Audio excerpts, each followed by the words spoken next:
Hey guys, happy Saturday. It is the weekend and I am beat. We had the farmer's market this morning and that's always a lot. It's a really early start with a lot of physical labor getting things set up, and then it's hot out. And it was a pretty good day. I mean, we had, there's a carnival, like a festival going on right now, so we were in a different spot than usual, so it definitely was different. You know, it wasn't the normal crowd and the same people interested in the same things. So anyway, I am here today with my two Wendy's babies from Wendy Graham. Here we have Miss Annie Brewster, my Peanut sculpt, and Thomas Niklaus, my Atticus sculpt. And we're just gonna appreciate their cuteness while I chat away. Now I'll tell you, yesterday I wet Annie's hair all over and spiked it. And it dried that way, and now it needs to be wet again if I'm gonna move it. So she's just crazy girl here. So first off, I wanted to give props, and I will put a link in the description down below, to my friend Katie over at My Little World. Katie published a video yesterday that was, I believe, her second video on the topic regarding you know, a master artist versus a professional reborn artist. What is the difference, and you know, how can you check that and that kind of thing. And I know that Susie over at Ruby Rose Reborns had also done a video a couple of months ago. Katie references that in her video with some very wonderful information. And I think that it's great to have that out there, because I can tell you, finding that information on your own as a collector, it is not readily available just through Google searching and what have you. So thank you for putting those videos out, and I'm making this video to expand on it a little bit from the perspective of a collector who knows squat about anything. I've been a collector for 10 months, so regardless of how many hours of time I've poured into this hobby, it's not going to equal the amount of time and the amount of hours poured into this hobby by people who have been collecting for multiple years, or people that have been reborning for years and years, or a decade or more. So, from my perspective, I have a couple of questions and maybe some points of view. I don't know exactly how this will flow because I haven't written anything down. I'm sitting here with a cup of coffee and a basket of babies, and that's it. So to recap, Master Artist is a title that is granted upon acceptance of an artist by the professional institute called the IIORA. And I think it's the International Institute of Reborn Artists is what that stands for. Their website is www.iiora.org. Their About Us tab is probably about the most informative piece of information on that site. There's not a whole lot of other stuff to look at on there currently, but the Institute was created when it became clear, if I'm remembering correctly, that some set of standards needed to be put in. And so membership to this organization is by invite. You're invited to apply, you submit work. Katie knows a lot more about the extensiveness of the work that has to be submitted.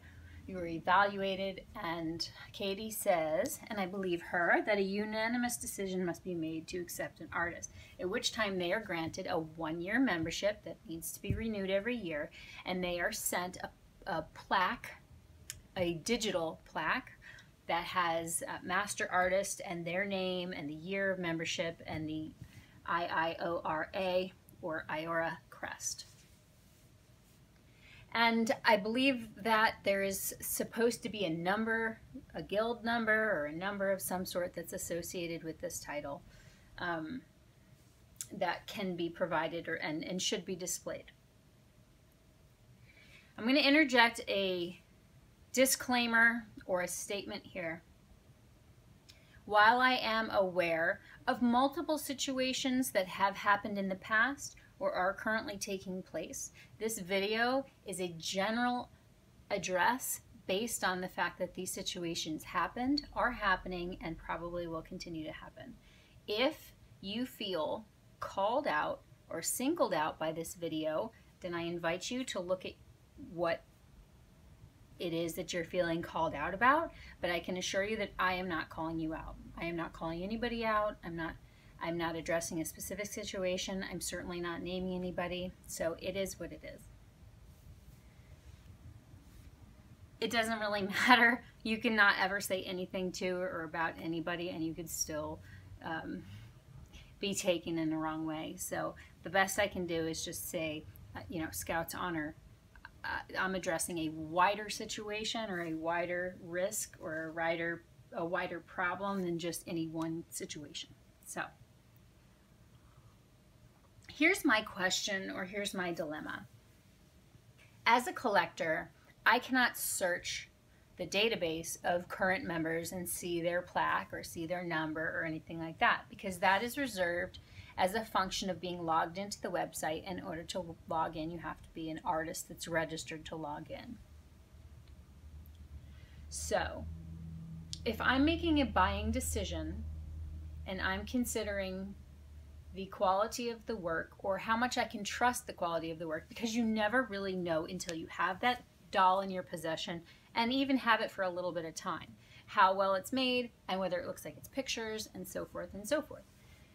So this organization is meant to provide some level of security, some level of standard of quality and customer service and so forth that's monitored, and it's a level of prestige, but it's also a level of security for the consumer.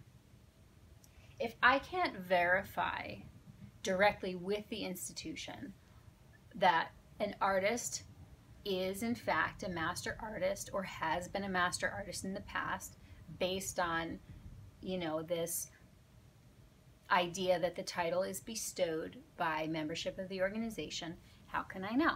Well, I can know by it being displayed. And if it's not displayed, because I do know that there are some master artists out there that do not have the plaque displayed on their website, but I am told that they are a master artist.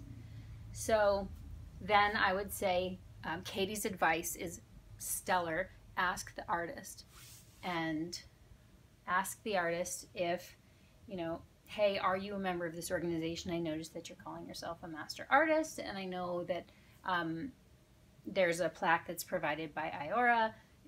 Are you a member of this? Do you have that plaque? If you're dropping, $600 to $1,500 to $2,000 on a doll, it's not a rude question if you're asking respectfully to see credentials.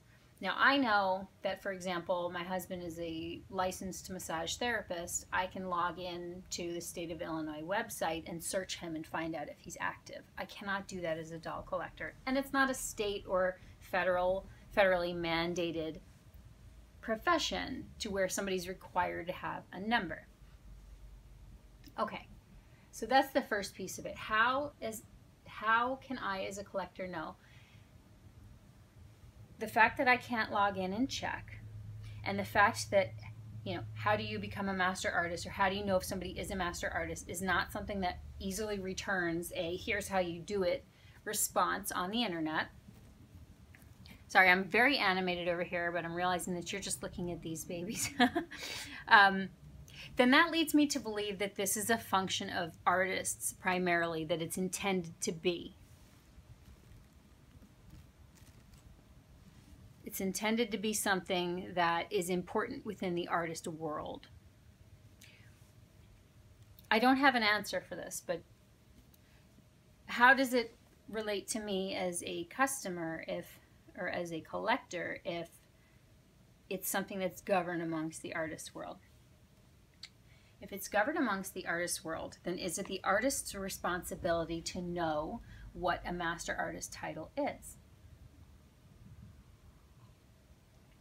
It's a genuine, honest question. I would love to hear from you guys below, and I would really, really, really love to hear from artists especially. Here's the biggest thing that I want to know from artists, because I have heard that from multiple directions that it was assumed or understood that after 10 years you could call yourself a master artist. My hesitation with that kind of a rule is that you could reborn 2 dolls over a 10-year period, or you could reborn a doll a year, you know, versus somebody who's reborning 1 doll every month or more. You know, your level of skill is not indicated by the duration of the time that you're painting, right? And as Katie pointed out, you could become a master artist after only a couple of years of painting, or you could be painting for, you know, 100 million years and never make it, you know. Obviously, we haven't been reborning that long, but. So is it an artist thing? And is it the artist's responsibility to know what that title means? What do you think? And to my artist friends or artist viewers, how easy is it? How easy was it for you, or how easy is it for an artist who is inquiring what different artist titles mean to find out? If you enter, because anybody can start painting, right? But if you're going to start calling yourself a master art, like I can't go and say I'm, you know, Dr. Renee, PhD, because I'm as smart as everybody else and I should have that title. You know, I can't. But I can say that I consider myself an expert in my field, right? I just can't take a title that actually has a defined requirement. But how known is that defined requirement? I would like to know.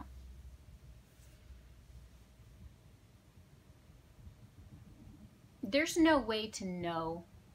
Well, there are some ways to know. You cannot, as Katie pointed out, automatically assume that an artist knew that the title had a requirement attached to it if you find out that you thought someone was a master artist and they weren't. I know of a handful of situations of confusion, so certainly not attacking anybody in particular. But there's no way to know for sure whether somebody knew or not, unless it's been addressed and documented and they just ignored, right? So, you know, I'm all for giving people the benefit of the doubt. It seems to me that if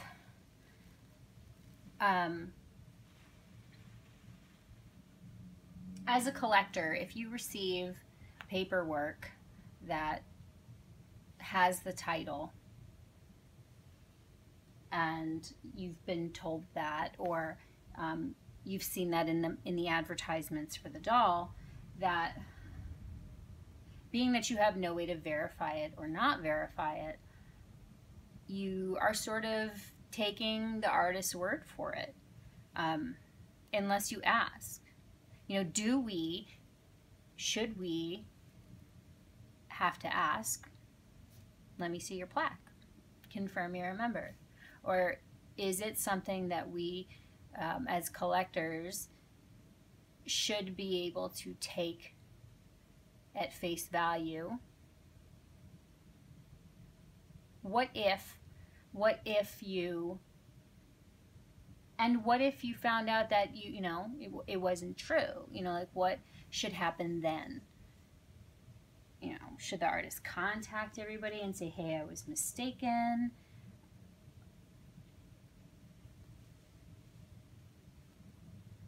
You know, there's no way to know for sure if it's on purpose, but you know, what if you think that it was? Then, you know, what type of recourse would a collector have?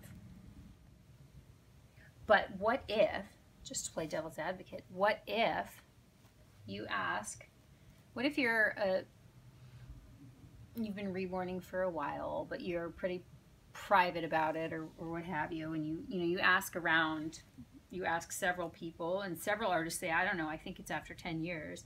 If you get that answer 3-4 times, maybe you stop asking and do you just assume that that's correct? I don't know. It seems to me that if you're seriously in the profession, serious enough to give yourself the moniker master artist, that there's some level of culpability or responsibility to determine, is there a requirement to take on a title or not. I guess that would be my opinion. With that said, recognize there's a lot of gray area, but it seems to me that the fact that no information is accessible to a collector puts it into the responsibility into the hands of the artist, and it's something that the Institute expects artists to manage properly. That's my thought. But honestly and seriously, have you run into this situation? Do you feel like, do you have an opinion on it? Do you feel like the information is easily accessed for artists who want to know about it? And does this even factor in for you as a collector? Like, would it make a buying difference to you either before purchasing a doll, or let's say after purchasing a doll, if you found out situations were different? Like, would that make a difference to you?